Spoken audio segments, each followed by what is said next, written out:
Hello, good morning, good afternoon, good evening, whatever it is, wherever you are. We're going to take a look at cryptos today, but before we do that, just a reminder that if you go to my YouTube page or my Twitter page, you can find the link to sign up for the free newsletter, which myself and Patrick and Jeff Clark, and of course Steve Penny are working on, and the latest copy of that will be out on Sunday. Comes out every week, of course, and it's completely free. Just click on there, sign up. Loads of good stuff on there: charts, advice, trading tips, all that kind of thing. So if you're in this sort of commodity space, precious metals and cryptocurrencies, then it's a bit of a must-have, I would say. Right. So moving on to cryptocurrencies, what should we look at first? Shall we take a look at Bitcoin? Bitcoin, the big daddy of the cryptocurrencies, and what is happening with Bitcoin. Okay, so we've seen a consolidation period. Oh, there's all my annotations appearing on the chart there. So um, lots of lines and speech bubbles. But what we've seen is a rise up from $20,000 in the breakout level, and now a consolidation or a pullback, however you want to view it. It's quite a large pullback of 25% or so from over $40,000 to well, it came down to below $30,000 at one point. So we're starting to show signs here, the stochastic indicator reaching a low point. So I would expect it to be trending upwards and starting a next upward move. But it's not guaranteed that we're going to sort of break out from here. We could see a one last sort of flush down to around about 25,000. But I think the odds are starting to favour an upturn here. Looking at some of the others, so we've got Cosmos, which is Atom is the shorthand for Cosmos. You can see that in the bigger picture we've got a symmetrical triangle, support line, resistance line, breakout. Really nice back test, perfect back test to the downtrending. Well, it's a support line now. And then a rapid reaction upwards. So we've moved from around about what's that, $5 to $10. So a move of 100% in just well, not very long at all. It was just a few weeks, isn't it? 2-3 weeks. So we're continuing the upward trend, and you can see that the stochastic indicator is starting to show signs again of leveling off and starting to turn up, and we've got a nice series of higher lows here. So that's really good during an uptrend. So more to come there, I think. Looking at Ethereum, so Ethereum's arc is now complete. You've seen me post this. If you've been following me on Twitter, I've been posting this arc since well, last year, and in fact I've been posting these arcs since late 2019, I think, when I started noticing these, but certainly through the middle part of last year. And the arc has guided the price all the way up. This cup formation, if you want to call it a cup formation. And just more recently, we've seen a consolidation pattern forming here as well. And of course, you have to adjust these with time, because they morph into different patterns, and it can end up being a bigger pattern over time. But given that we're in a bull market, in my view anyway, these will always resolve in an upwards direction. So Ethereum starting to trend upwards. Need to see the stochastic indicator turn, but no reason to be concerned as long as it stays within a sort of a holding pattern here before moving on up. A small possibility it could break down through the arc and build a bigger sort of handle to this cup formation, but on balance I don't think that's going to happen. So watch this space on that one. You know, my philosophy is always buy, hold and add on weakness until you judge that you're approaching the top of the cycle.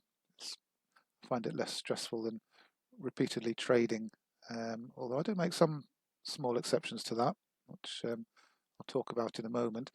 So this is the graph. It's a graph of the graph. And this is is it the day? It's not the daily chart, is it? It is the daily chart. So you can see rapid move up at the back end of last year, huge gains, then a long tedious downtrend which retraced more than half of the move, I think. We're approaching 80 and we came back down to less than 30. At one point it was just above 20, so yeah, a large retrace. We've broken out now from that downtrend and we've formed a bull flag, which shows even more clearly on the.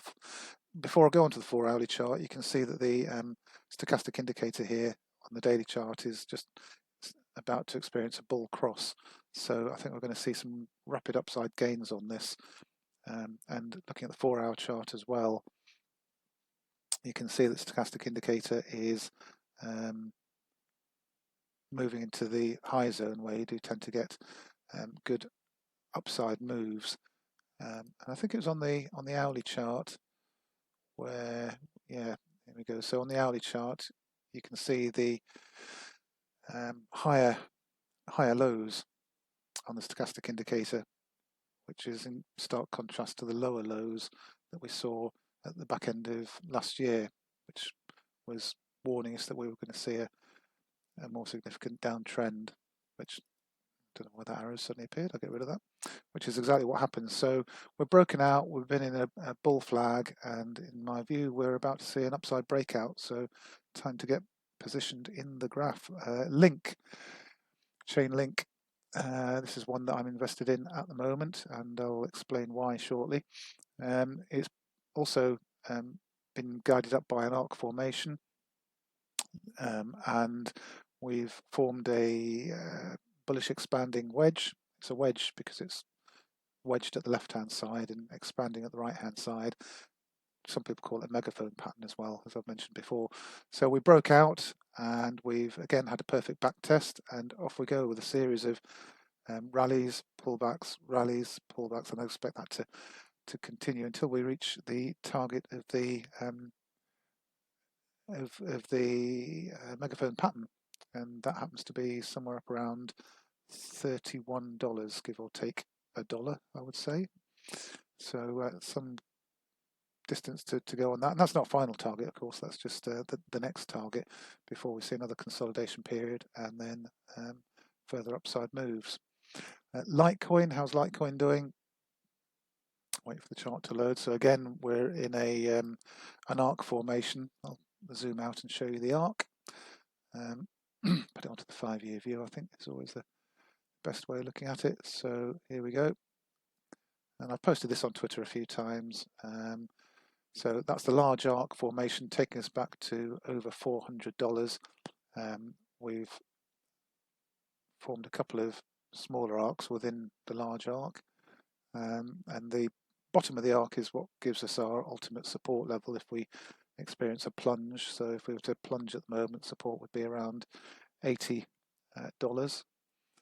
But if I just zoom in, and also you can see that stochastic has turned down here, but given the fact we're in an upwards trending bull market, this is likely to turn and remain in this high zone for a considerable period of time, well, for the next few months anyway. We zoom into the last 6 months and look at it in more detail. I'll just expand the chart for you, just recenter it, expand it, recenter. Okay, so we've broke out of a sort of symmetrical triangle, but the pattern is sort of changing with time, so I would probably have it more like this now. And this is an example of why it's important to always be flexible in your view. The long-term bullish view, but the pattern, the consolidation patterns and pullback patterns do sometimes change from a small one like this pennant formation here. That turned out to be the pattern, and we reached our target on the breakout there. But sometimes these smaller, seemingly small patterns actually turn into a big pattern like this one. So it looks as though we're looking for an upside breakout somewhere around about 154, 155, depends when the breakout comes, but it looks as though the stock is going to reset a little bit more. We may come down to test the support line around just above 130, but looking for an upside breakout on that one as well.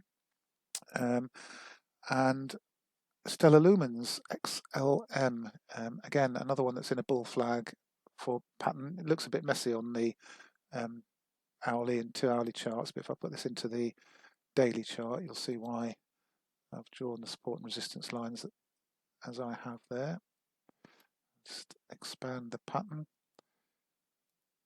There you go. So you can see on the daily chart that it's quite a nice clear bull flag, and we're looking for an upside breakout somewhere in the region of around about 30 cents, 29, 30 cents. Once we get to 30 cents, we'll have broken out.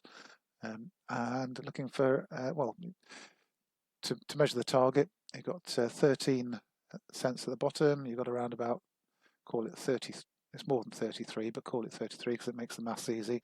So 20 cents, you add 20 cents to your breakout level, which would be around about 30 for a round number. So that takes you to 50, add a little bit because we were underestimating here. So the breakout target's at least 50 cents, probably somewhere around 52. And that's what we're looking for. We've had the bullish cross on the stochastic indicator, which is good as well. So we'll be monitoring that one. Ripple, for those of you who who are still following this one after the recent disaster, it could go to zero. This, of course, it could plunge out of the arc formation, but this is the bottom of the arc on the larger time frames. So we've got ultimate support somewhere around about 21 cents, something like that. I'm just monitoring this for fun really now, because I think effectively the news that broke surrounding the problems with Ripple do mean that it could just fail completely. But yeah, we could have some good news, and we could carry on seeing seeing Ripple stay within the arc. So it's going to be interesting to follow that one.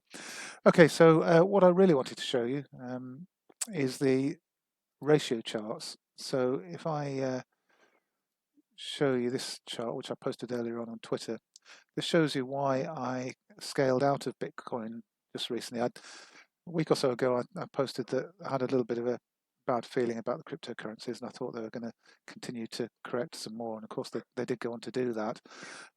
But I quickly scaled back in and redistributed, easy for me to say, my holdings in favor of Link and Stellar Lumens. And Link in particular caught my eye because this ratio chart of Link to Bitcoin, it tells you when Bitcoin's outperforming Link and when Link is outperforming Bitcoin. And a week or so ago, I noticed that we were getting a breakout, which meant that Link was about to start outperforming Bitcoin. So I transferred, rather than converting into dollars and then back into Link, I just sold my Bitcoin directly for Link. And since then, we've seen Bitcoin fall another 16%, but Link has risen 70%, and that's just in the space of a week. So it shows just how important it is to monitor these ratios. The other one, Stellar Lumens, isn't so convincing, I have to say. I'll show you the way I was drawing the chart was something like that. And we had a point here where we broke out, and so I scaled into Stellar Lumens as well. But since then, we've kind of drifted sideways. But of course, there's another support line here. So with the sort of fairly dramatically uptrending stochastic indicator, I think we're going to get into the what you could call the overbought zone here very shortly, and we're going to see a pretty rapid upside move happening. This will let me draw.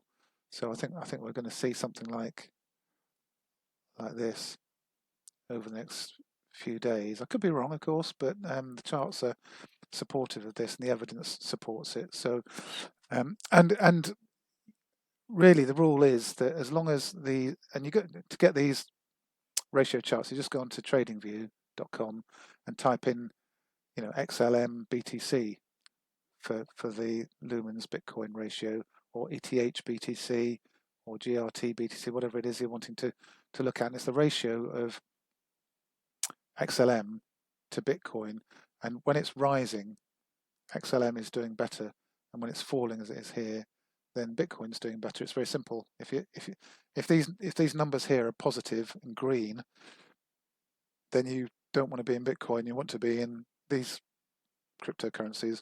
If they turn red, and more importantly, if they turn red and break down through a support line, then you want to be in Bitcoin, because it means that Bitcoin is outperforming your altcoin of choice, or Ethereum or Litecoin, whatever. If it's one of the smaller cryptos, you can get some pretty dramatic gains in the smaller cryptocurrencies, and it makes a lot of sense to be, quite strongly invested in a number of them if these numbers are green and if the ratios are rising.